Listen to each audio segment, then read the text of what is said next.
For today's video, isang masarap na merienda naman ang gagawin natin. Sa mga mahilig sa pancake or hotcake, siguradong pasok rin ito sa mga panlasa ninyo. Madali lang itong gawin at siguradong masarap. At ang maganda pa dito, pwede mo itong lagyan ng toppings na gusto mo. Gusto mo rin ba?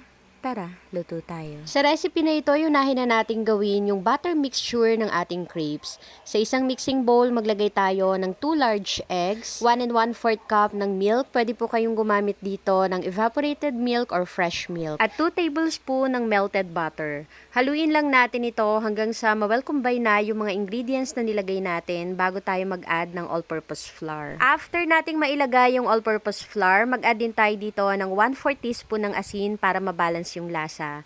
Haluin lang natin ito at salain na rin para masigurado na walang buo-buo yung ating mixture. Ilagay muna natin ito sa chiller at i-rest for 1 hour bago lutuin. Makalipas nga ang 1 oras, pwede na tayong mag-start magluto. Pero bago yan, nag-separate muna ako dito ng mga 2 sandok lang ng ating mixture, then nilagyan ko ito ng cocoa powder. Ito po palang ginagawa ko ay optional lang. Pwede kasi na plain lang yung gagawin yung crepes, pero pwede rin naman na gumawa kayo ng ganito para pang design.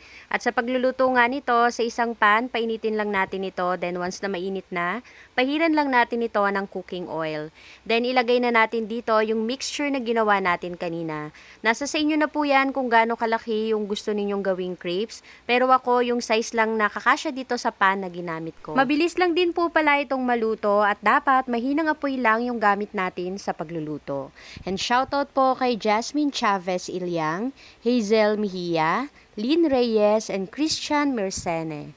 Thank you so much po. At para naman po sa filling at topping ng ating ginagawang crepes, naglalagay lang ako dito ng chocolate spread. Yung iba po naglalagay pa ng banana or strawberry, so po pwede nyong lagyan niya ng fruits na gusto ninyo. At sa ibabaw naman po naglagay lang ako ng confectioner sugar, pero yan po ay optional lang. Gusto mo rin ba? Tara, kain tayo.